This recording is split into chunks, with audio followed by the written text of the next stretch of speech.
Hi, I'm Carrie Cassidy from Project Camelot, and I'm here with Farah Yurdosa, and we are very pleased to be here in Istanbul, Turkey, under some very extraordinary circumstances that made this possible. And let me say in advance, thank you to the people who made this possible, and that should be enough there. I want to say that I've always admired you and your work. Same here. Thank you. Likewise. And I think that we've traveled down some similar roads, and I'm very interested to hear where your thoughts are at this time about the world, about this situation with ETs, UFOs, and jinn, whatever you want to call them, etc. So I think we have a lot to talk about. Very excited to have this discussion with you, and I think this is a great opportunity. So this is a wonderful surprise to me, to meet you in Istanbul, in my homeland. As you know, I lived in the United States for many years, and probably we were on the same conferences a few times, but I don't think that we ever had the chance to meet in person. So it's wonderful to meet you in person here. Thank you very much for this invitation. Thank you very much for having me on your show. That's a big honor for me. So yes, I have been in research of many things for many years. So I started with metaphysical subjects many years ago when I was very young. And then of course paranormal, and then esoteric knowledge investigations and UFOs came. So actually in Turkey it is very logical that I am involved in all these things because, as you know, we have a very ancient history in Turkey. Official history goes back to 6,000 years ago, but there are some places, there are some natural places, there are some artificial places made by human race, which goes back to 10,000 years ago, maybe more, older. So this is a country of mysteries, this is a country of miracles, and everything, when you make a research, goes back to extraterrestrial intelligence, extraterrestrial force in some ways. And I would like to give you a tour actually in Turkey if we had time. I wish. Starting from Istanbul, starting from where we are right now, Sultanahmet. Because now we are in the city center, in the historical city center of Istanbul. And this place was before Constantinople. It was Byzance. And when we look back to the history, we saw lots of reptilian connections. And inside of this area in Sultanahmet, there are a few places that left by the reptilians. Oh, really? Made by reptilians. Okay. Left by reptilians. So wherever you go in Istanbul, it is on your face. Extraterrestrial force or reptilian force or out of this world, whatever you call, we don't know. So I think it was very logical for me to start this investigation. And my formal education is foreign languages. I'm a Spanish language teacher, and today I was teaching, that's why I'm late a little bit. And I was teaching Spanish in New York City too, in a language school. So although my formal education is language, foreign language teaching, this was always my passion. It is my passion. So yes. I keep giving conferences in Turkey, doing television shows and everything, yes. And Turkey is very open to hearing about these things. Very open to share, to interchange the knowledge, and it is impossible to hide because when you go to museums, and here we are again, the archaeological museum is very close to this hotel, it is over there. It is on display, everything. It is how can you hide fascinating. Yes. Now we did go to the archaeological museum, and we saw this special exhibit that was separate in a different building, and had fascinating, really fascinating things there. And I highly recommend it to anyone that must go to this other building. This kind of it's near the front gate and so on. And they have griffins. And they have what look like they are genetically engineered animals, carvings of these animals. Yeah, and we also went to the Mosaic Museum. Next to it, yeah. And in the mosaics, again, you have these what look like genetically engineered animals, griffins as well. And even, I think we've also seen, for example, even a part tiger, part bird. I mean, something very strange. And what I wonder, because I've researched Dulce and, the genetic engineering, and we know about Atlantis and all of this. I wonder your thoughts on that. Yeah. So we really don't know what was the science thousands of years ago and who brought that science to this planet. Mm-hmm. And maybe nobody brought this science. It was already there. Maybe we came to this planet from somewhere else. Mm-hmm. Maybe they were the real owners of this planet. They were the real owners of the knowledge, of the science and everything. So, I would like to talk about a little bit ancient Hittite society, Hittite kingdom, Hittite race. So they were the first organized nation of Turkish land. And today's Turkey, all over Turkey, was Hittite kingdom. Okay. The origin of Hittite kingdom is not known. Thousands of years ago, more than 10,000 years ago, they came from somewhere in the north to this land. And suddenly, very fast, they started a very high civilization, very developed civilization.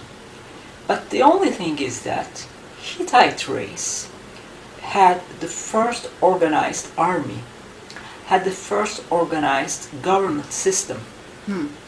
And their army was very much developed in their time. And later they had lots of wars, battles with the Egyptians. But Hittite society, Hittite race, was controlled by the gods and goddesses. They had 85 gods and goddesses. So they were controlling the society. They were teaching everything. How to live, how to make buildings, how to create an army and everything. But these gods and goddesses were in the human form. They were eating, they were drinking, they were getting married to the humans. They weren't getting married between each other, gods to goddesses, no. They were getting married to the humans, and they were having children. A new race was starting. Okay, so would you say these are the Anunnaki, and are these very tall? Do you have evidence of the tall beings? We can say that, yes, they were tall, because in the old sculptures, gods and goddesses were always represented bigger than the humans. Okay. And the other thing, at the same time, the most important god of Hittite society was Teshup. Teshup. His name was Teshup. Teshup was the air god because he was related to the atmosphere, he was related to the wind, he was related to weather. And he was in the human form, just like a normal man with beard and white skin, normal man. But there were other groups of gods too. They were coming from the underground, and they were reptilian. And now, are these depicted somewhere? Yes, of course. You can see lots of ancient relics about this story in Ankara. Anatolian Historic Museum, Anatolian Civilizations Museum, and I can send you the photographs later. Okay. So you can use for this conversation, for this interview. Yes, and actually there is a wonderful big sculpture shows the battle between two gods, with the human form Nordic god Teshup and the reptilian god, which was called Ilyanka. Anyway, at the end of the story, the daughter of the reptilian god and the son of the Nordic god gets married, and a new nation starts. So these things can be symbolic, but these things can be genetic too. Yes, absolutely. So can we say that a reptilian race and a Nordic race got together and started to a new race? Very interesting. It is. I mean, in many nations of the world, in many different geographies, we see the same story is repeating. Yes. Not only in Turkey. I mean, you Yes. can see the same thing in United States, I mean, in North America, South America, in many places, in Asia. I don't know if there's things like that in Britain. Probably there is. In Britain Well, we also, see a reptilians. repeat of, especially on ancient monuments of all kinds, of Yeah. the reptilians. Yeah. This we see constantly, Yeah. and references constantly to this, and also to birds, bird people. Bird people, You know, yes. yeah. Half human, half Like bird people. Thoth, you know, Yeah. the ancient Egyptian Yeah. so-called god. Yeah.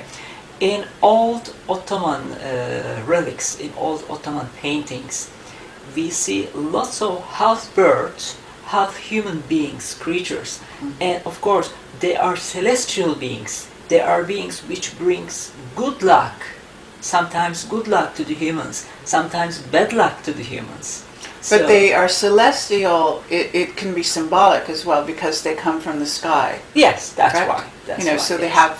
they're depicted with wings, meaning they fly, but it is not necessary that we think of them as actually with wings so much as they They could are be angels or spacemen. angels. Yeah. There is in the museum that we saw of archaeology here just a couple of days ago, this man who is a very strange man, and he's a carving with a man. He has a hat, and he's huge, just gigantic. The white one. The I big think- white one? I guess so, and he has claws. His feet are like hooves, Okay. and it is. It doesn't. He doesn't have arms. I guess those are destroyed or whatever. But it's a very strange, unusual-looking person, not like anything else. Nothing else. Okay, I would like to see the picture. Yeah. So I can... So I'll show it to you later, and Later, we'll see yeah. if you have some thoughts about this. Okay, And then we wonderful. can write about it. But what I wanted to ask you is, I know that you had a family history. Yeah, You know, and yeah. so if we could talk a little bit about your family history, Yeah, of because course. that seems to. You are an unusual woman, I think, even though Turkey may be talking about these subjects. Tell me about In this. Turkey, talking about these subjects is very normal, you know. Okay. Because I think in that side we are very much open-minded, because the experiences are always in our daily life. So if I call the reception now, Yes? and if I call the guy here, what do Really? you think about UFOs? He will say, yes, I believe UFOs, I saw, or my cousin saw, something like this. Okay. Or what do you think about, let's say, paranormal activity? He will say, yes, I had experiences, so this is so normal. I mean, So, obvious. and is jinn always the word they... Oh yes, jinn always. So, first let me start with a little bit jinn. Jinns are interdimensional beings. Interdimensional beings. They don't have a physical body just like us, but probably they have a body, but it is a different vibration, and our biological eyes cannot see it, but maybe we can see them in different circumstances. And they don't belong to this dimension, to the world, but they come and go, they can enter and leave this dimension. They belong to another realm, to another dimension, that's why we call them interdimensional. The only thing is that they can spend time here for a short time, and sometimes they can use the image of somebody else that we know, sometimes a deceased person from our family. Sometimes they use the image of an animal, like a dog, mostly black dog, Oh, yeah? sometimes a cat, mostly black cat, and sometimes a crow. Okay. So birds, Sure. dog, cat.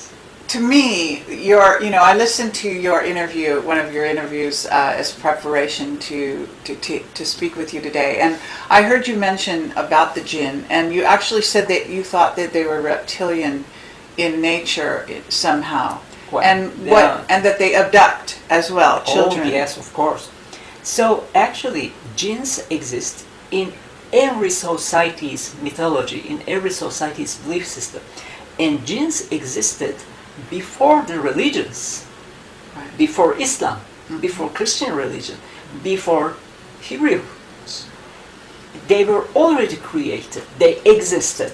Jinns, they existed before the humans, before the religions.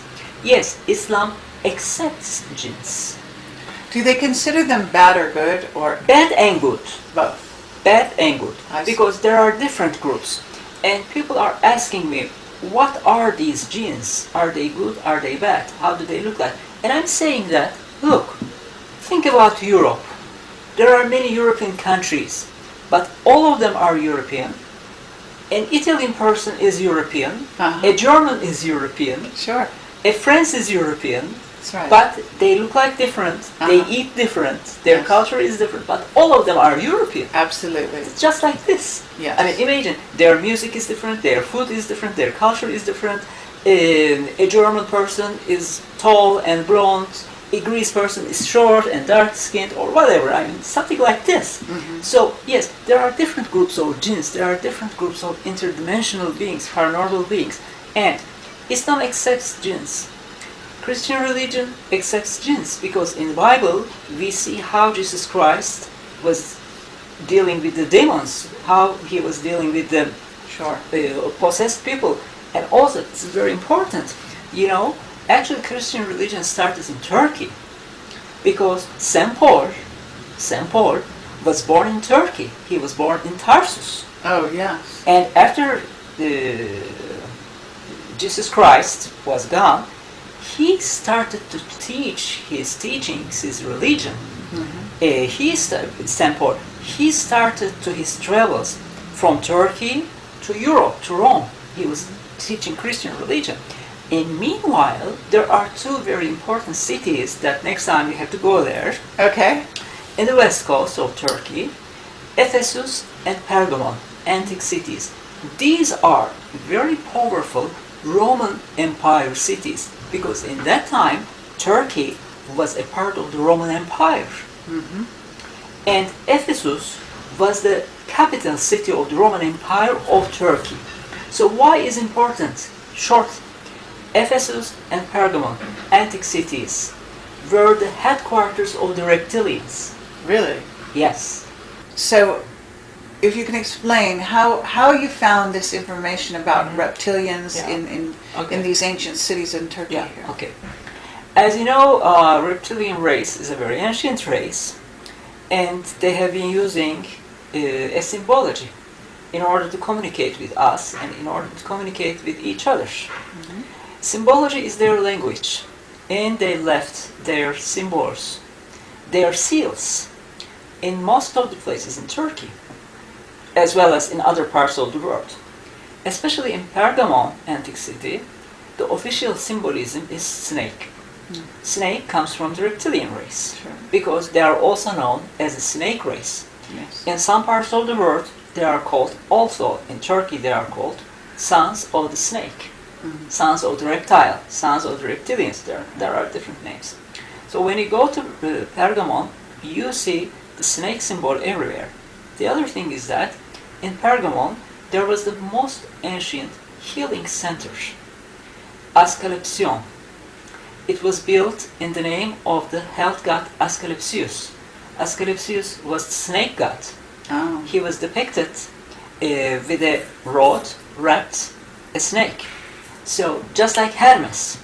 But Hermes symbol, Mercury, god Hermes, his symbol is double snake. Hermes, yes. Yes, And Hermes. okay, so and this is where the caduceus we call Caduceus, yes, Caduceus. comes. But Asclepius has one snake. Uh-huh. And today, Caduceus is still used as a pharmaceutical and medical symbol. Yes. In the hospitals, on ambulances, everywhere. And the other thing is that, let's talk about Ephesus. Ephesus was the very center of the reptilian goddess worshipping, because there was the Artemis, goddess Artemis temple there, and it was the most important religion there. Okay. So many people was coming from the other parts of Turkey, other parts of the continent, to temple of Artemis in order to worship. But Artemis temple wasn't only a temple, it was also a bank. It was also a bank. And today, when you go to New York City, to Wall Street, the stock share building is the complete replica of the Artemis temple in Ephesus. Really?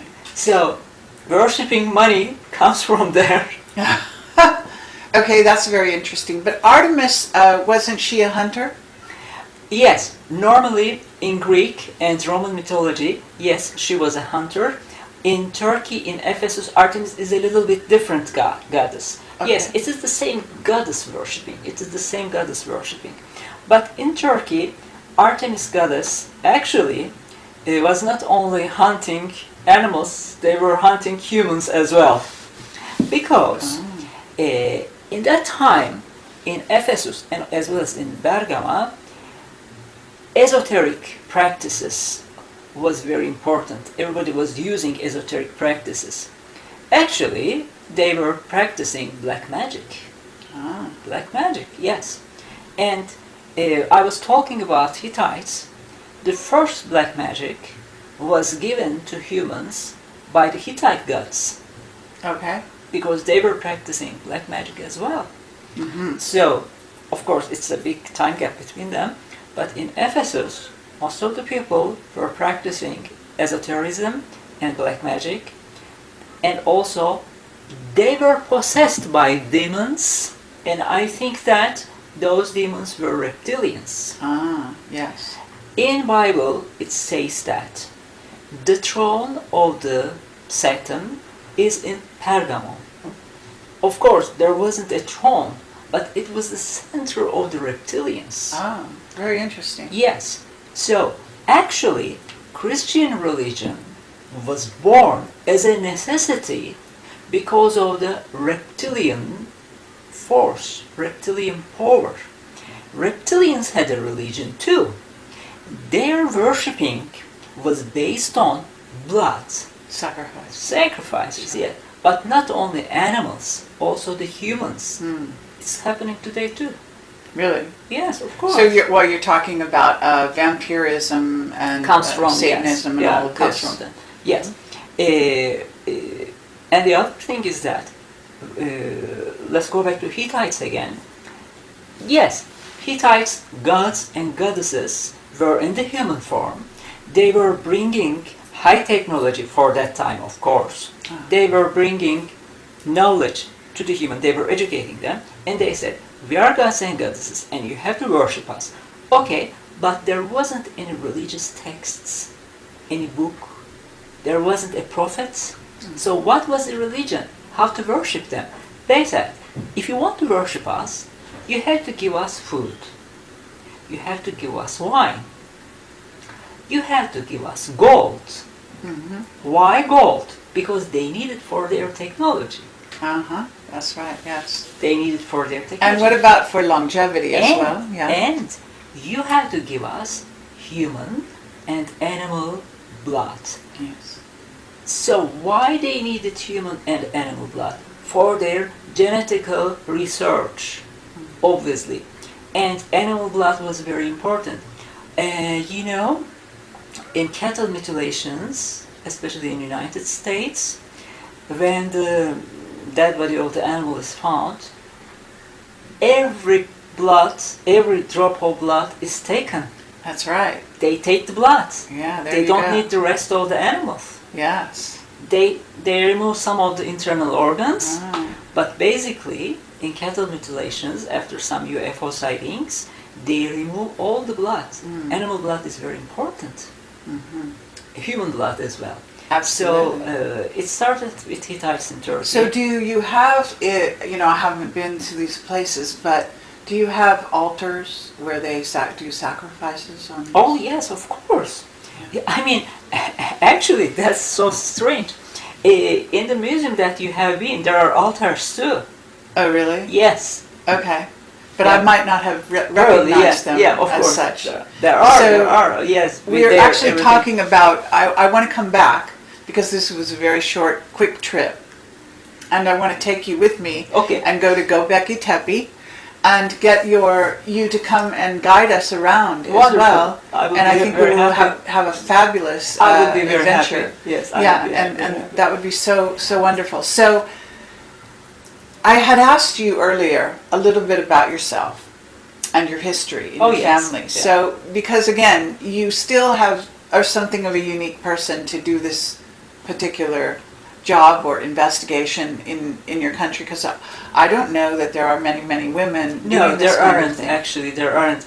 It's very strange. I started officially 25 years ago.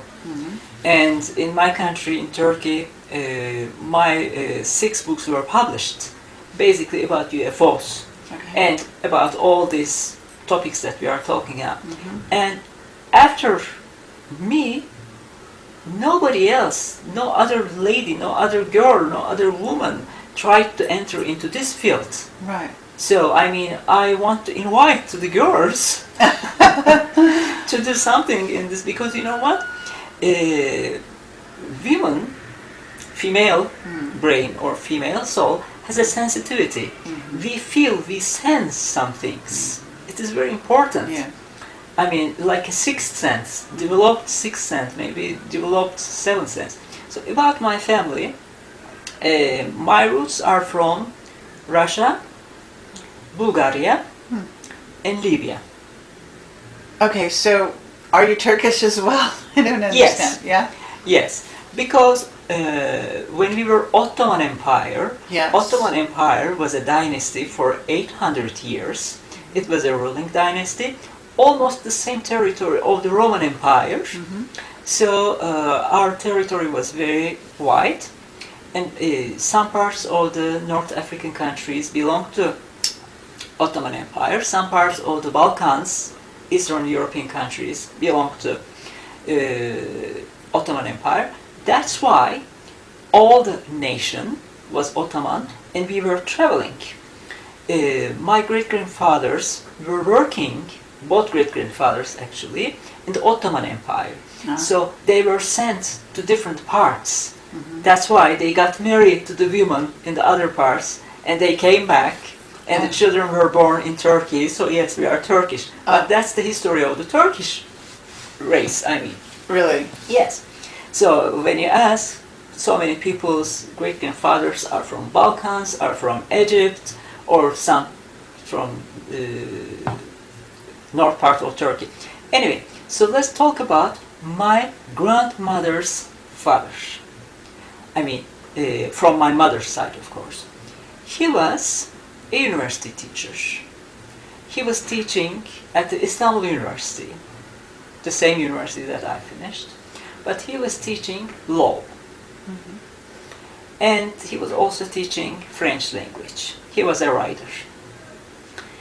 When this thing happened, he was 35 years old, something, but of course he was already married, and he had 5 children. One of the children is my grandmother.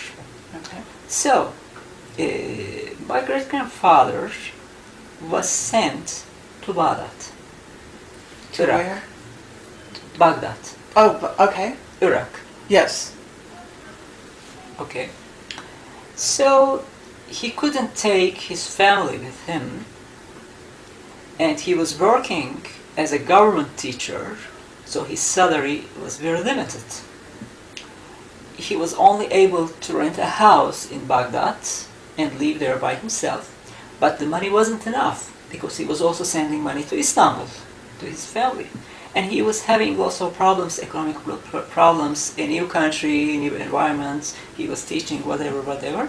And one day, he leaves the house in order to go to school, and an Arab guy is waiting for him on the sidewalk, a completely strange guy, an old man.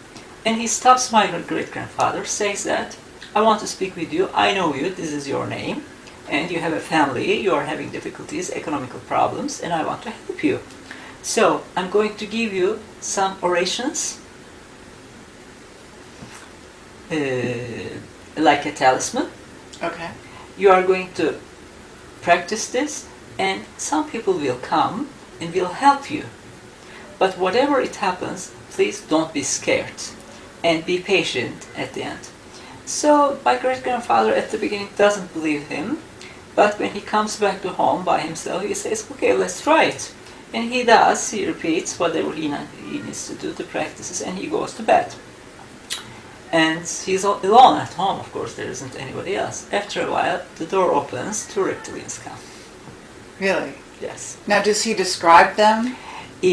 Of course, in that time, nobody knew about UFOs. Nobody knew about reptilians. For him, they were demonic beings. Oh. They were satanic beings. Why? Because they were huge. They were walking on their 2 feet. Okay. They were a hybrid kind of looking, half human, half reptilian.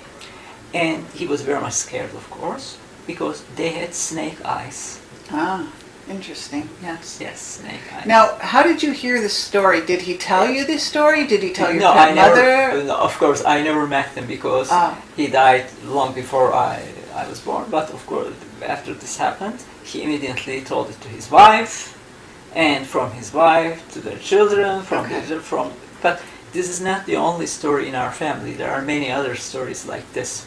So, I mean, for some reason, our family always lived in possessed houses, ghost-haunted houses.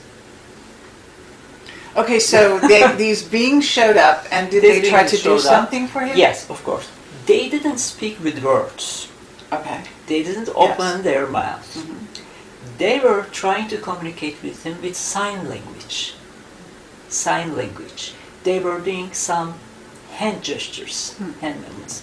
And one of them was at the foot part of the bed, and the other one went to the head part of the bed. And they were trying to tell him something. They were trying to communicate with him. But my great-grandfather was in a huge panic. He was very much scared, and he was shaking, and the heavy bed was shaking too.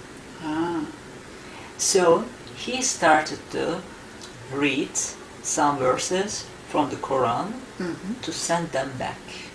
And he managed to send them back, but they were very angry. Because, I mean, they say, you invited us, you interrupt us, and now you are sending us back. And before they went, a telepathical message, they say, from you to 3 generations. I'm the 3rd generation. Okay. Well, from you to 3, meaning some kind of curse. We are going to be in touch. Oh, we are living now. I see. But we are going to be in touch. Ah. So in our family, after that, he had 5 children. 4 of them, especially 4 of them, suddenly developed a psychic ability. My grandmother, his younger brother, his older sister, and another brother. Yes. Okay. So they were 5, and one of the brothers were a judge in Ankara. Actually, he was practicing hypnotic regression work in Ankara. Yes. Okay. Now, but also in your this happened to you as well then. Yeah, it affected me. Okay. Because I'm the 3rd generation. And what about your mother? Yes, my mom and her sisters were always in the middle of some experiences, but because of their education, it was a different kind of education, they rejected. They didn't want to accept it. So many things, because when they were young girls, there was a different kind of mentality. Okay. So they rejected. They came until a certain point. They knew that there was something else outside of this world. And especially my aunt, she was very much involved in these things. But she died very young. She was 35 years old because she had a kind of cancer. And yes, my mom was very much inside too, but I did lots of the heavy work. Okay. So have you also been communicated with by what you think are reptilians? I'm not sure if they were reptilians, but since I was a little girl, yes, I had some visitors. Okay. In the human form, but in a very strange way. I mean, what humans comes from the closed windows? Sure. Well, do you think when you're talking about sort of jinn, are you talking about what we call greys? Okay. So I'm only saying you what I'm thinking. I may be wrong. I'm Sure. not the authority. Okay. I think Grace have a physical body. I think Grace are biological robots. They don't have a soul. Maybe they have an artificial intelligence, but like a computer. Sure. Well, from what I understand, there are some grays that are exactly as you say. We call them programmable biological entities. Yes. And there are some that are actually races of beings that are actually with reptilian DNA. Yeah. And they are the ones oftentimes that also are abducting. So the programmable beings are under the sort of rule of, it could be a Nordic, it could be a large regular reptilian or reptilian human, or it could be a military, like my lab, this sort of thing. So when you were a child, were you abducted or any of that? Visited. Okay. And what about did your mother or aunts ever say anything like that? Okay, here is the thing. It's a very strange story. It started to happen probably when I was 3 years old. And I had this experience hundreds of times. Almost every night. So everything starts in the same way. Just before the sun rises. In my bedroom, I had my bed like this, and this part was the window. So the curtains were open, and I remember this very clear. I look at from the window, I'm in the bed, and I see the clouds. Okay, regular clouds, gray clouds. And when I'm looking at them, the clouds are starting to change their shapes, and they become 3 people. Ah. One young man, one old man, one young man, one young woman, and one old woman. And they were coming into the bedroom from the closed windows I see. to my bed, and they were turning me. They were doing something on my back. And I was very much scared of them. They were saying, "You are not going to tell anything to your family. Really? You shouldn't say. This is a secret." And this was repeating again and again and again and again. And I was very, very, very much scared of them.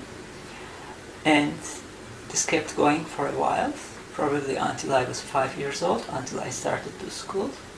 But the fear was so strong, I wasn't able to talk about this experience until I was 22 years old. Right. Sure. So many years. Okay, and but other than that, did you have any like positive, what you would say is positive experience? You know what? Some of the experiences, they show you symptoms. They show you signs. They protect you. Yes, of course, definitely. But in that kind of positive messaging or positive effects, they don't show themselves. They don't need to show an image. Sure. They just give you the medicine. They just give you the solution. They just show you the sign. It's like an arrow. Yes. It shows the right way.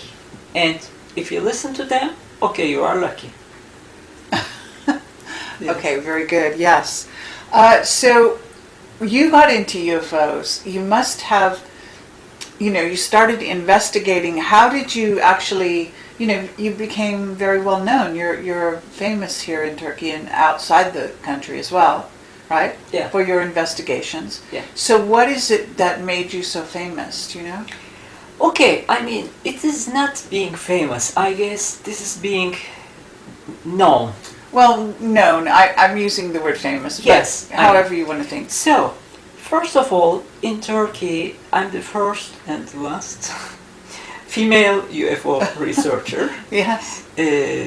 I started to write articles when I was very young. Okay. In the newspapers, in the magazines in Turkey first. And people loved them, readers loved them. So my first book was published when I was 25 years old. It was a UFO book. and then other books. And what I was telling, I think, was what the people needed to read. They needed it because most of the people had paranormal experiences or UFO-related experiences, and they needed answers. When you give the answers to the people, they want to hear you more. And this is a reaction. And I think I received the knowledge from somewhere, and I gave it. Okay. And I'm still doing the same thing. But did you see UFOs yourself? Oh yes, I did. I had UFO sighting experiences, but it is not very important. I mean, even though I didn't see, I will do the same thing. Of course, seeing a huge round shape, red globe in the sky was very exciting. So I saw. Right. But again, it is not so important. I agree. Well, okay, but what about the Turkey, you know, the government of Turkey and the what we call the secret space program? Do you think that there is a secret space program here in Turkey, or is Turkey involved and aware of it and this sort of thing? Okay, if there is a secret space program, as it is secret, I wouldn't know it. Oh, really? Well, we have, secret. but we have. Okay, I don't know, but I have whistleblowers, as you know. We call them whistleblowers, right? Yeah. And they are people that have worked in the military for 40 years, and they get out, and sometimes they violate the security oath, and they tell the truth. Yeah. Here is the thing. First of all, in Turkey we are lucky because Turkish press, Turkish televisions, Turkish newspapers are very much open-minded in these subjects. You were asking how did you become famous? Because newspapers, because magazines were very open. Okay. Whenever there is a UFO sighting, it's on the headlines. It's on the news. Okay. If there is a photograph, if there is a video shooting, I mean, there is no cover up. People doesn't hide these things. People share these things, and television channels, and magazines, and daily newspapers, mainstream newspapers. I mean, it's very impressive. The most important, the most serious newspapers give place on the front page to UFO sightings. I see. What about the imam? You know, the imam. All religious authorities, they also accept the Okay. existence of the extraterrestrials. Because there are information in our Holy Book Quran and the verses. Sure. It refers that human race or the Earth planet is not the only one. In the universe there are other dimensions, there are other systems. Actually, in Quran it says that there are 18,000 different levels of life. Okay. So that's why religious authorities accept it. Okay. So it's not such a problem. No, it is not. Also, I mean, not only in Turkey, in the other Islamic countries, Islamic investigators, they proved that extraterrestrial existence has been real. Well, we know that there are spaceports in various places in Lebanon. Stargates. Well, actually, some of them are actually constructed. They are ancient sites that were where they had spaceships going in and out, from what I understand. You believe Göbekli Tepe to be such a thing? Definitely, of course. Okay. Yeah, So talk about that. Tell me. So in Turkey, okay, we are talking about stargates, and in my conferences I showed them with photographs and with pictures. So I think Anunnaki and the reptilians are coming to this planet from the stargates. Sure. And there are two different kinds of stargates. Natural ones, which existed on the Earth always, and artificial ones. Sure. So, but natural ones, they are related with the cosmic vibrations and everything. They were active for a while, and some of them are not active anymore because the cosmic effects has changed. Okay, but the artificial ones may be still used. I think Göbekli Tepe is one of them. They say that the archaeologists and the scientists, when they found Göbekli Tepe, they said that this is the first temple of the human race. This is the first worshipping place of the human race. Okay then, what was the first religion? Nobody can give an answer to this. What was the first prophet? What did they worship? What was their god? What was the religion? There are no answers. I'm very happy that archaeologists, I'm very happy that scientists found, excavated Göbekli Tepe, but they don't have unlimited answers. They have limited knowledge. Mm-hmm. So it wasn't a worshipping place. It wasn't a temple. It was a meeting place. Okay. It was an airport. All right. Interdimensional airport. All right. And how do you know this? Did you have people that came and gave you this information, or is this your intuition, or how do you think about this? Information, no. Intuition, Mm-hmm. and personal investigation. Okay. And when you look at that again, I mean, if it was a worshipping place, what was the religion? Mm-hmm. I mean, okay, when you say a church is a worshipping place, yes, there is a religion, there is a holy book, Mm-hmm. right? There is a prophet, Sure. there is a God, Mm-hmm. there are angels, saints, everything. So, what was that? in Göbekli Well, Tepe? yes, I can say that the reason I'm here is because of I have a witness from the Secret Space Program. His Mm-hmm. name is Captain Mark Richards. Mhm. He's actually in jail in Northern California. That I've interviewed him now three. Well, I was supposed to do a fourth interview recently and was interrupted in that, but 3 times. And he talks about Göbekli Tepe, Mhm. and he says that this is a spaceport. Okay. And he says it is a meeting place. So you're correct, quite right in as far as he's concerned. Yeah. This is what he also says. I this. never heard about this gentleman. Right. This is the first time I hear his name Uh-huh. from you. But I would like to listen your interviews with him. Sure. Well, so you agree. You and Yeah, he of are course. agreeing, and I'm interested to know if there's other people. Are there researchers here in Turkey that talk to you that also research these places? Okay, there are some people who went there, but what can they do? They take photographs, Mm-hmm. they take video shootings, Yes. and they speak. Mhm. I mean, when we go there, only for a day visit, we are not going to find a crashed UFO there. Sure. We are not going to meet with the extraterrestrial visitors there, because it is already done and gone. It is in the past. But this could be done. Hopefully next time we can spend more time there. Sure. So I think we have to check the radioactivity in the area. And That's there a are good some idea. electronical equipments, electronical cameras, which shows you the change of the energy levels. And special cameras, what is called? Infrared. Okay, so if it is possible, if we are allowed, we have to take some video shootings as well as photographs, but we have to check the vibrations of the location Yes. electronically, because it gives you as the numbers, high levels, low levels, the change. And sometimes when you go somewhere, let's say now it's the summer now, okay, when you enter into a place, it suddenly gets very cold. You feel very cold. I mean, some people told me about these experiences. When they step in a particular place in the summer, they feel very cold. Why this is happening? Sure. And when they come back to the original position, again it is normal temperature. So, I mean, this kind of investigations can be done. Well, are you aware of, for example, of the Stargate in Iraq and maybe other Stargates even here in Turkey? Yes.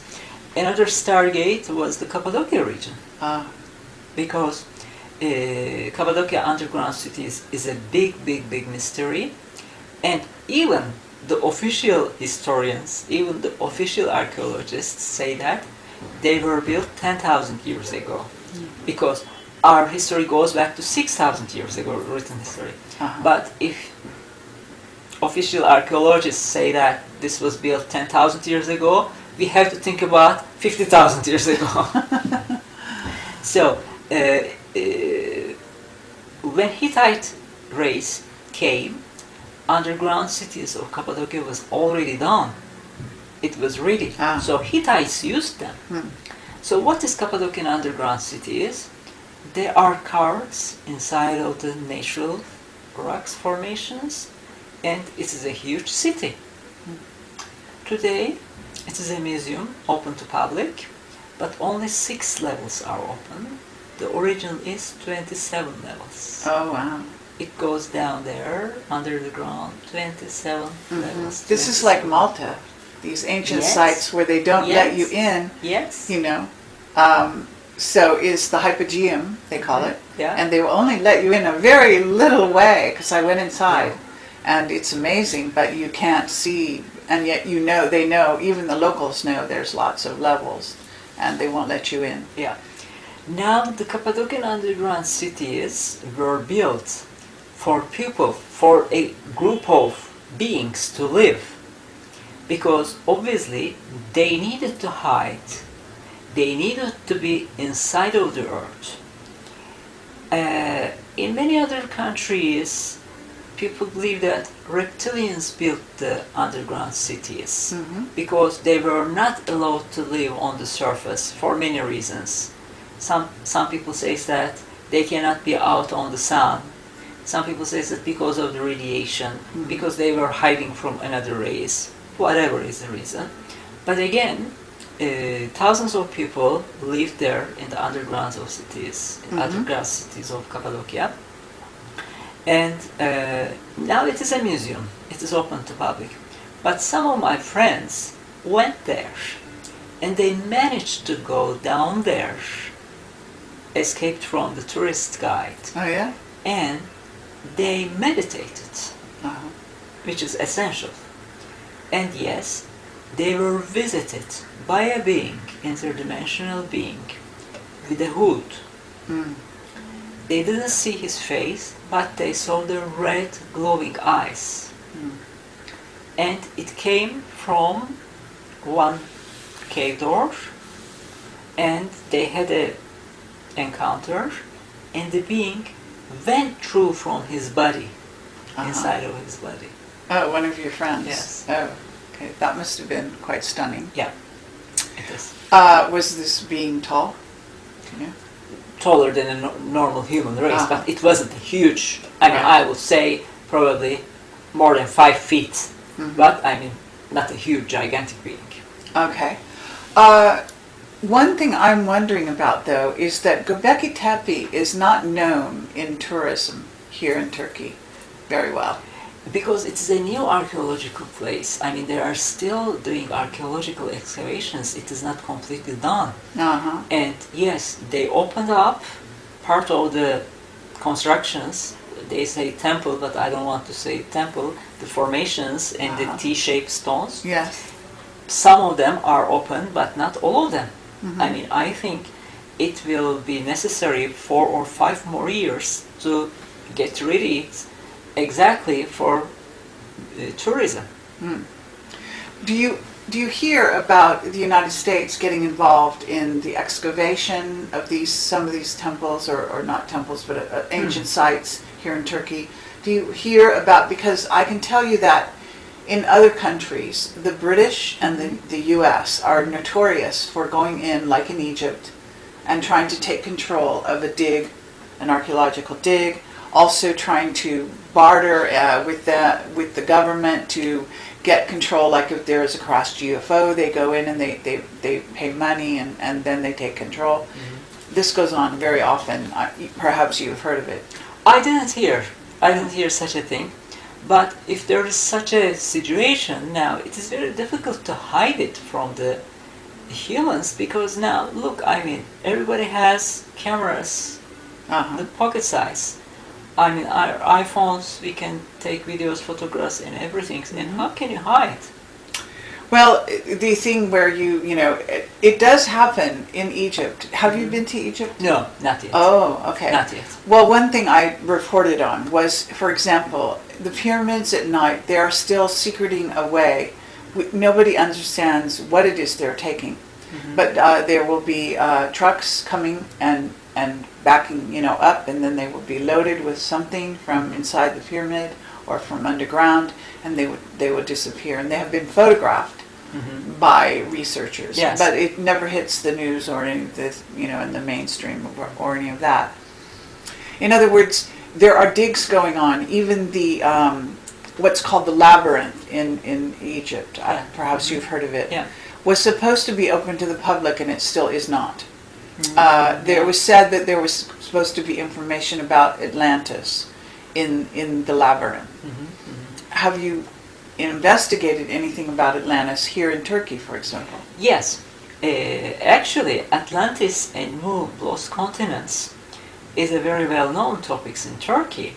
And the most important thing is that Mu, Lemuria, it's also called Lemuria, the founder of Turkish Republic, Mustafa Kemal Atatürk, he was very much interested in our first president, the founder of the Turkish Republic, after the First World War. He was very much interested in the origin of Turkish race, and he personally did lots of investigations about the lost continent Mu. He sent investigators to Mexico because in Mexico the Mayan civilization had the rest of the Mu civilization. Here is the thing. Lemuria, Mu, had a very advanced technology and had a very advanced race, right? And I mean, originally they were extraterrestrial or intraterrestrial, whatever. But when the continent sank, when the civilization finished, some of the survivors came to Asia, some of the survivors went to North America, Central America, and South America. So in America, it started native Indians of North America in the Central and South America, Inca, Maya, Aztec civilizations. And the ones that went to Asia, it started the first Turkish races. That's why today the symbolism of ancient Turkish races and the ancient and native Indians is the same. Their belief system, their mythology, their lifestyle, and original Turkish race was pagan, shamanic, before we became Islamic. So Mustafa Kemal Atatürk was very much interested in this, and he knew that Turkish race's origins are Mu, Lemuria, very are interesting. cosmic. Actually, he was the first exopolitician. I mean, we talk about exopolitics. Sure. So he was the first exopolitician because he was the first president that he was looking for the roots of his nation in the sky. Okay, but this is Lemuria, so what about Atlantis? Anything about this? Okay, Atlantis as well. If we think that Atlantis was located in Atlantic Ocean. Sure. So, but again, the survivors came to different parts of the world, and they started the very first ancient civilizations, just like Egyptians, just like Celtic. And so first of all, do you feel that there are, because in Malta, there's a great sort of mystery around Atlantis and the relationship.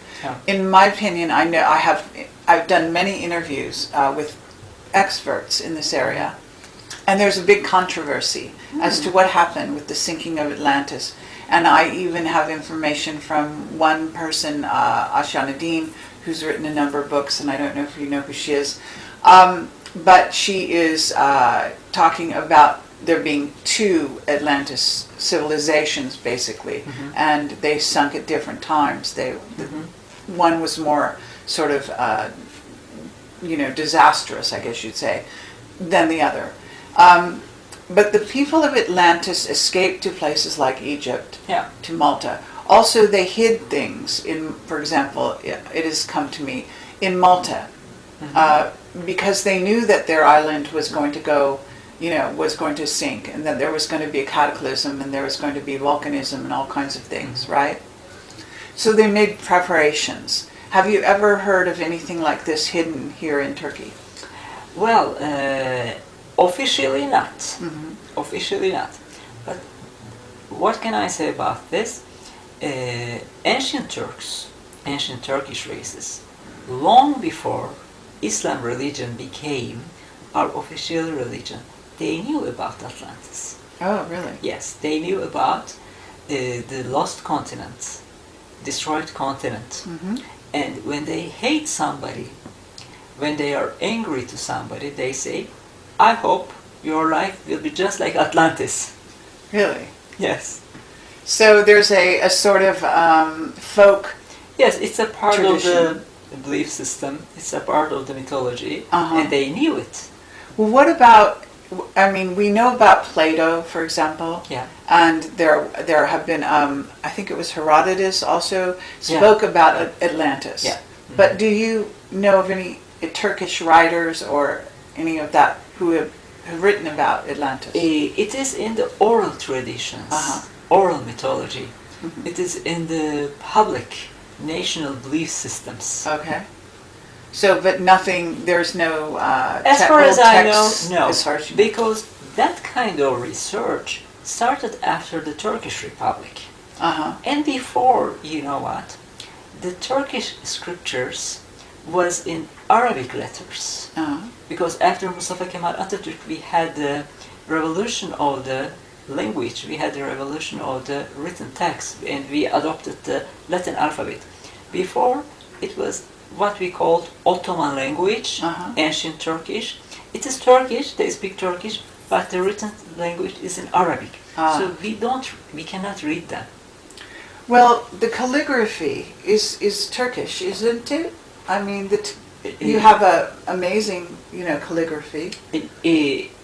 They used Arabic alphabet. Yes. Yes, but So- we cannot read it.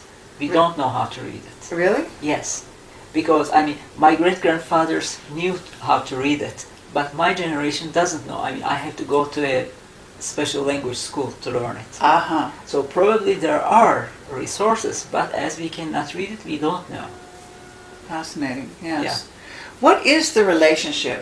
I don't know if this is the purpose of this interview. You're not going to be able to answer this as a big question. Mm-hmm. But what is because when we've gone here, we see that there seems to be.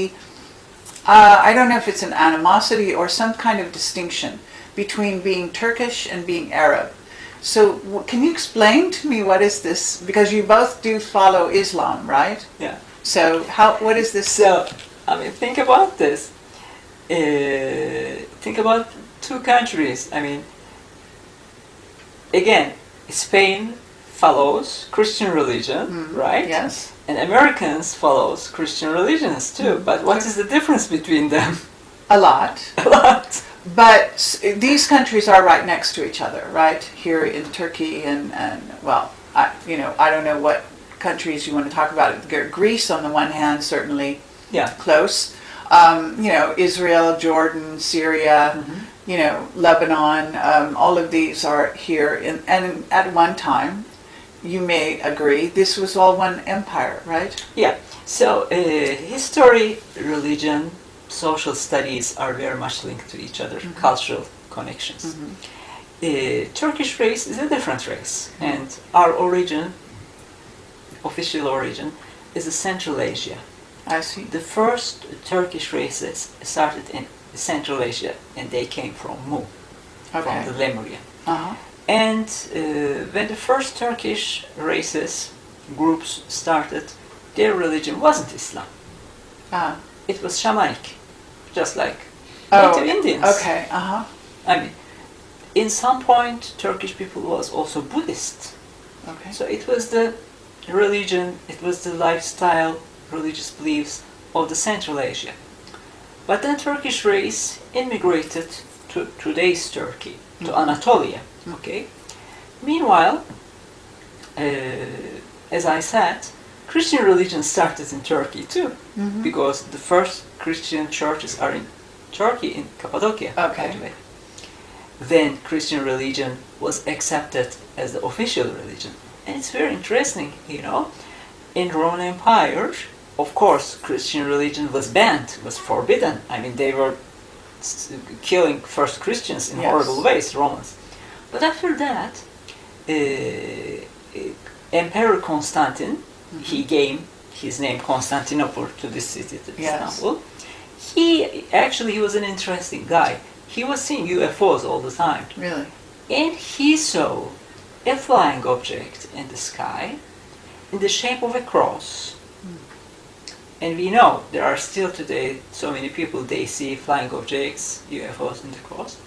And after that, he decided to accept Christian religion as his own religion, and he decided to make Christian religion as the official religion of the Rome after some paranormal experiences. Oh. And guess what?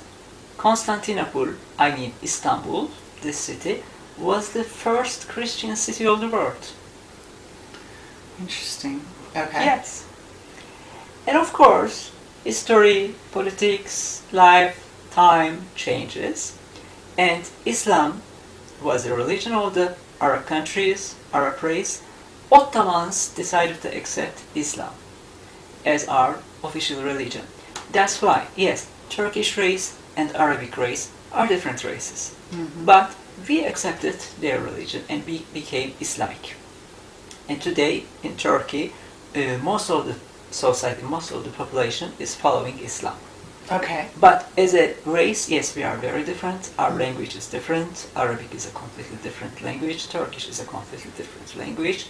But in time, of course, we adopted some words from Arabic.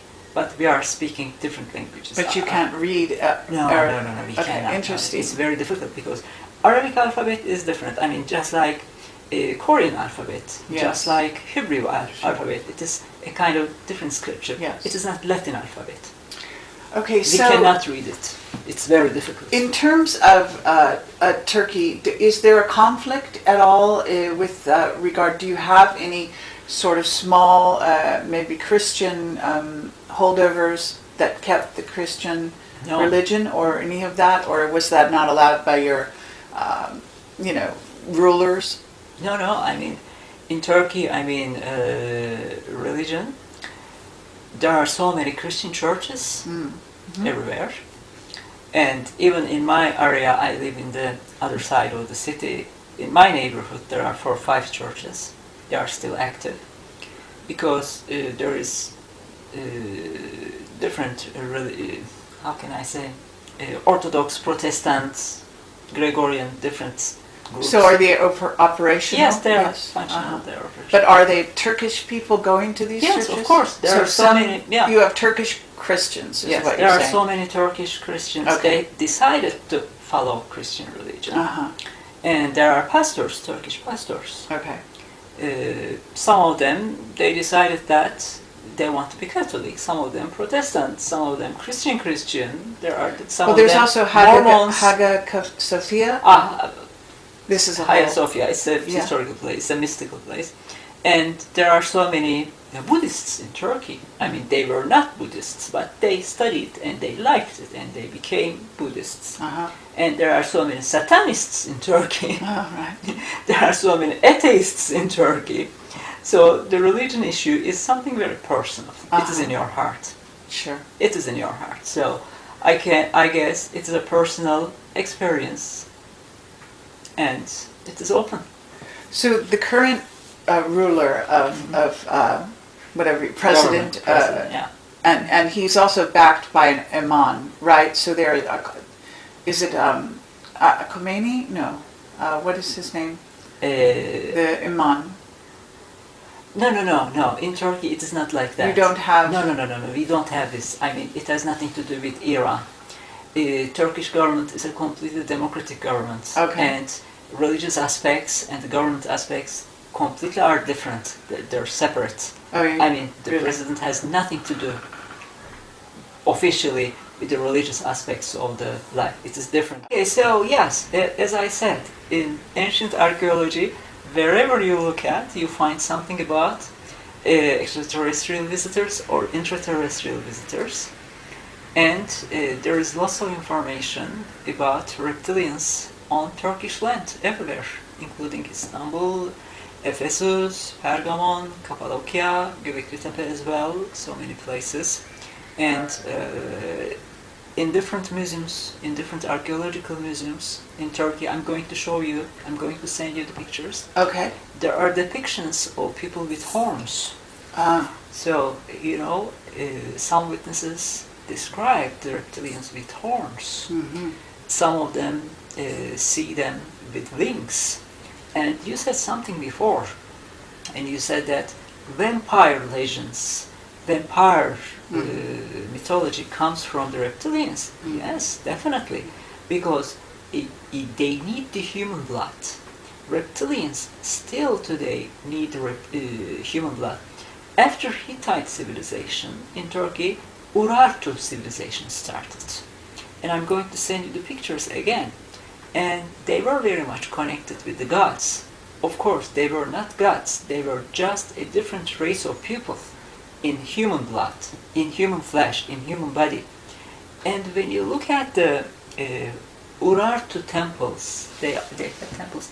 They were altars, just altars. I mean, what they call temple is a slaughterhouse. Where they kill human, they kill animals. Yes. And again, I was talking about the Ephesus and the Diana worshipping, Artemis worshipping. It was based on the blood. It was based on the killing the people. It was based on the human sacrifices. That's why the first Christians needed to do something to stop the brutality. And a very good sample to reptilian mind, reptilian rulers, is the Roman Empire. As you know, Roman Empire, they were different caste systems, and most of the population was slaves, and they were using the gladiators in order to kill each other. It was the best entertainment for people. It was the best social activity in the huge arenas, in the theaters. And they wanted to see blood. This is the reptilian mind. Okay, and you have the hippodrome here, yes? Oh yes, just right in the corner, yes. Just right and this is just such a place? Yes. Yes. In hippodrome, there weren't gladiator battles. There were mostly sports activities with horses. But all over Turkey, in the ancient sites, that they found the old gladiator schools, and even in Ephesus they found the skeletons of the gladiators. And also in Roman Empire, you know, the best thing was to throw the slaves in front of the lions. Right.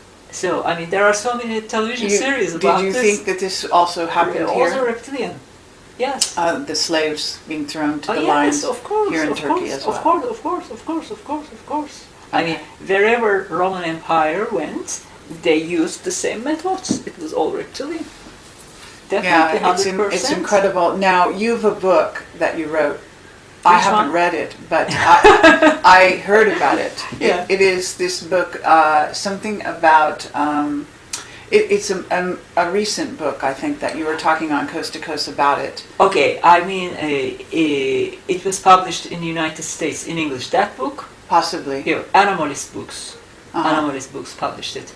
Okay, it is the life story of an abductee, contactee.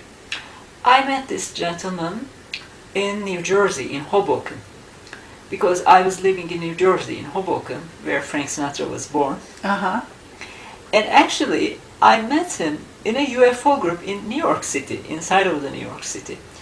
So we found out that we live in the same neighborhood in Hoboken. We were almost in the same area. So I wrote about his life experiences, his stories.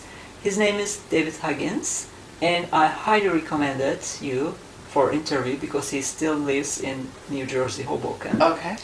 And he is an artist. He's a painter, he's a designer, he's an artist.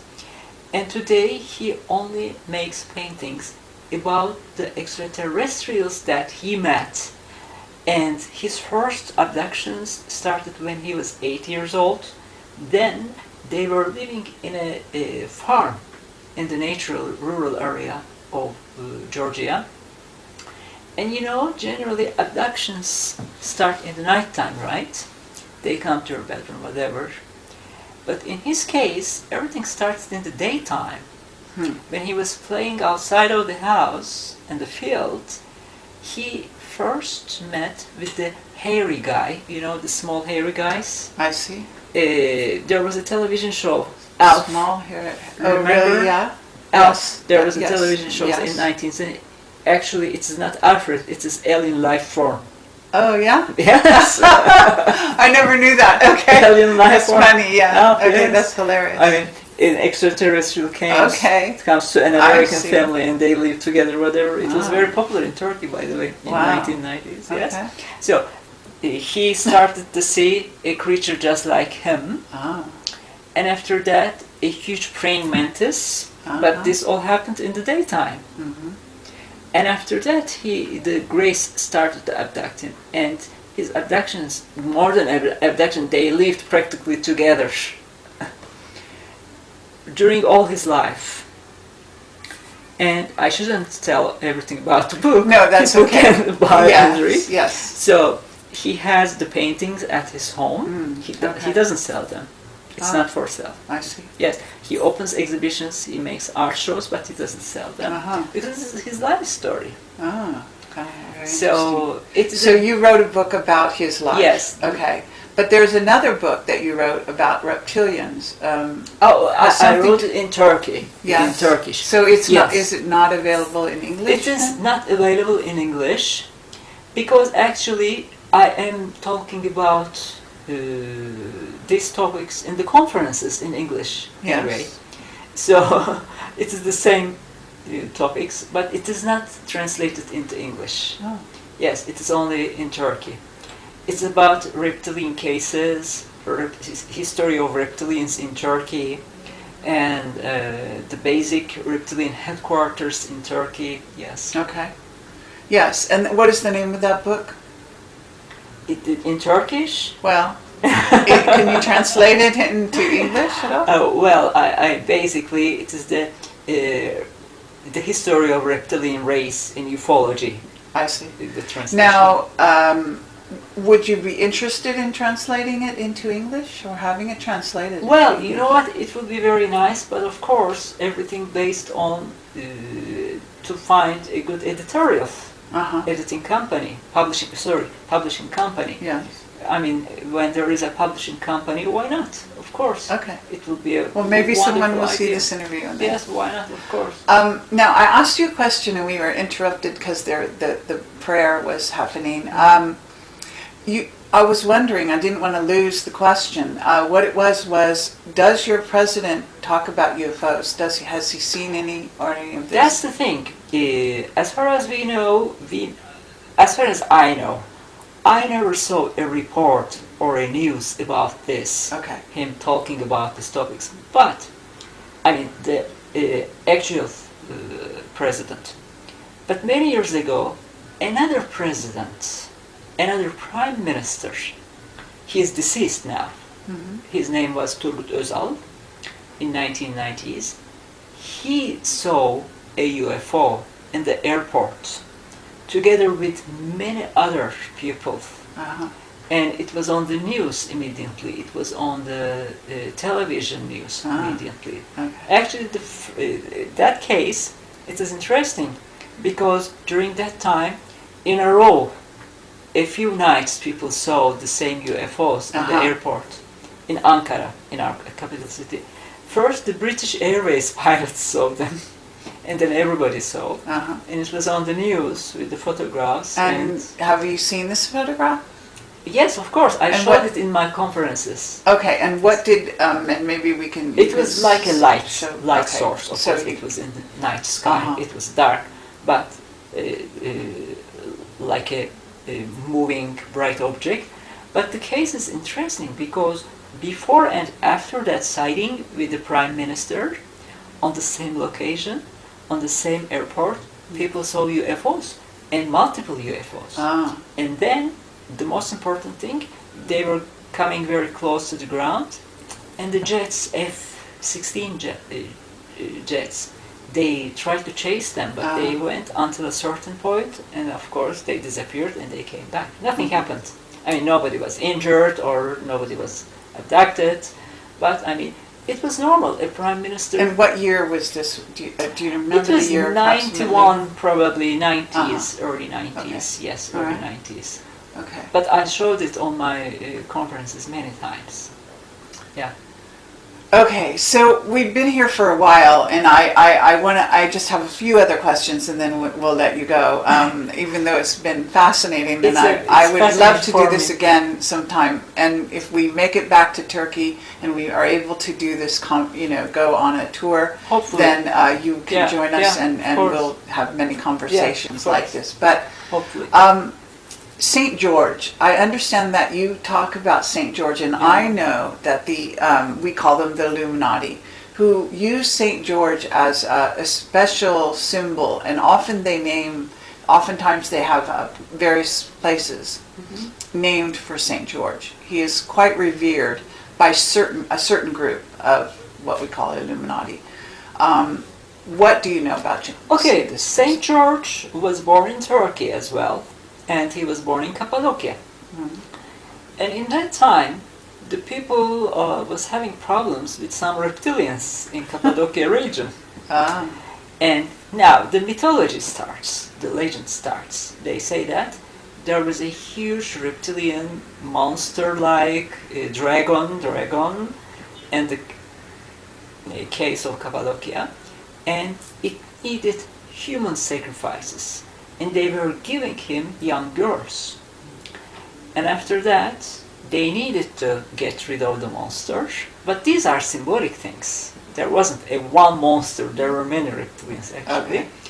And St. George, he wasn't a saint then, he was just a person. He killed the monster, he killed the dragon, and then he became a Christian saint, and he became St. George. But at the same time, in England, he has a very important place as St. Michael. Because sometimes it is St. Michael, sometimes St. George. But in England it is very popular, right, St. George? Yes. Yeah, everywhere. Yes. Absolutely. They have a holiday, I believe. Yeah. Yeah. And in Turkey he became a saint, he killed the dragon. Now, I think again, overall, reptilians existed in Turkey, they still exist by the way, as well as in many other countries of the world. And Christian religion was a revolution against the reptilian rulers. Because Roman against Empire, human sacrifice, against everything, against all brutality, against all violence. Because Roman Empire, it's the same, reptilians. The Roman Empire leaders was controlled by the reptilians. It was a reflection of the reptilians. Well, yes, and actually the Vatican, we say, is also very involved in all of this. So the first Christians, of course, needed to do something to stop this. And look, as I said, in Ephesus, in Pergamon, in other parts of Turkey, esoteric practices, black magic, was practiced by the people because reptilians were teaching. Christian religion forbids them. For Christians, esoteric knowledge, even astrology, is something very bad. Because they were tired of the black magicians. Because they were tired of the negative use, bad use, abuse of the esoteric knowledge. So that's why Christian religion started to finish slavery, because slavery, I mean, the Roman Empire is based on the slaves. Everything is on based slavery. So the Christians finished the slavery. It was actually a pagan religion, reptilian religion. Pagan religion is reptilian religion. So that was they were trying to do, and I guess until a certain point they were successful, but pagan religion practices are still going on. It is not finished. Well, I'm not going to address all of that because it's quite complex, I think. Very complex. There are different kinds. Yes. It's not one kind. But what do you know, if anything, about Alexandria and Egypt? Yes. This ancient site of Alexandria, because it was associated with the what you call the Constantinople and this time period, and there were many ancient texts that were burned in the library. Was there any? Is there any memory or any information in Turkey about the burning of the Library of Alexandria and what went on? So, I think it was the logical reaction of the people who were tired of the reptilians, because they wanted to erase everything about them. Okay. Because yes, there is a source of information, okay? It comes from somewhere. But again, if you use it for negative things, it is harmful. So I guess people was very much tired of that. The same thing happened in South America. The same thing happened in South America. South American civilizations had lots of information, cosmic information, in fact, directly with the ancient astronauts. And again, when the first Spanish invaders went there in the name of the Catholic religion, they destroyed everything. I mean, they burned all the codexes, all the books. Or, well, that's what they said they did. We believe there's a mystery there as well. In other words, that there were, well, this has to do with the Templars and all of this. Did you have some influence by the Templars or by that during those eras coming here in Turkey? Yeah, of course. There is lots of movement. And so do you also have knights, what we call knights, Yeah. or this kind of thing? They still exist. Here in Turkey? Yeah. Are they secret societies? Yeah, of course, under other names. Really? Under other names. Next time I will take you. Oh, okay. Now I'm very interested. Okay, They still lovely. exist, of Very course. interesting, yes. They still exist. Well, this place has such, it's a wealth of ancient history, yes? Yeah, and you know what? Actually, I personally don't belong to any groups. I'm not a member of any society. Sure. I always worked and lived independently. I don't want to be labeled with that group or Sure. this group or whatever. Understandable. It's a personal choice. But some people, they like to belong to a group. They Yes. like to follow the instructions of a leader. I don't like personally. But I saw something. There are different brotherhoods, there are different groups, right? And they are so faithful to their ideology.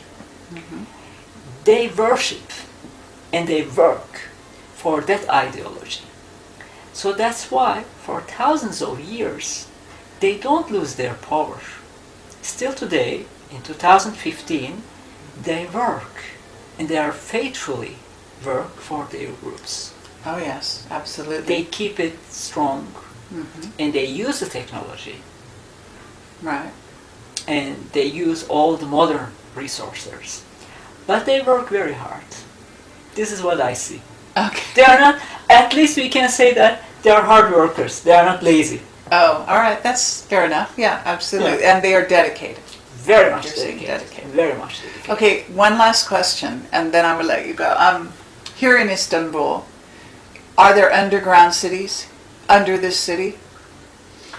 Actually, they found out interconnected chambers. I mean, probably it is the beginning of a city, just in this area. Oh, really? Oh, yes! Okay. In Hippodrome.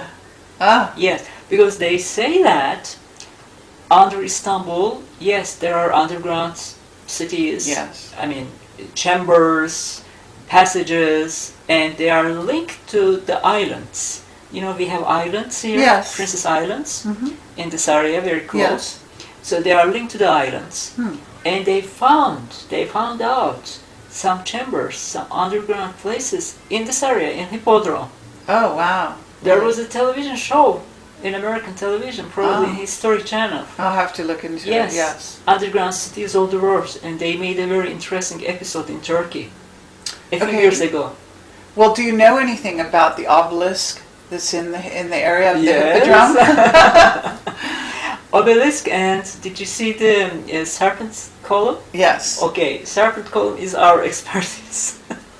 It's from the Reptilians, Yes. serpent column. Yes. And now the serpent column was brought from the Delphi temple in Greece. Oh, was it? Yeah. Okay, it is the symbolic of the reptilian. But at the top, there were 3 snake hats. They are gone now. Oh. They don't exist. Ah. One of the hats is in the Istanbul Archaeological Museum. And I can send you the Oh. picture again. Okay, Yes. very good. Yes. Yes. The rest of the column is just right here. Mm-hmm. And the hat is Istanbul Archaeological Museum. Okay. Oh, very strange. Very interesting. Well, I will this send you is the picture, yeah. yeah, this is amazing. So, thank you so much Oh, thanks for to your you. service to It's humanity. wonderful. It's And wonderful. it's very fascinating to talk to you Same and compare here. notes and hear all of this from a Turkish point of view and from this amazing history that you have. And it's so wonderful that you have done so much to research it. And so I hope we can talk again. And, Hopefully, and yes. thank you. And we will be back. And I will also tell you what happens when I go to Göbekli Tepe. Yes. And, you know, actually 24 hours we'll be on our way. So, Great. it should be Wonderful. fascinating. Wonderful. Thank you very much. And enjoy your Istanbul experience. Enjoy Göbekli Tepe. And I cannot wait. I mean, I will be waiting for your responses. Okay, thank you. Thank you very and much. send Thank me you. your photographs so we Yeah, can of have course. this. Definitely. Excellent. Okay, thank you Thank very you. much. Bye-bye.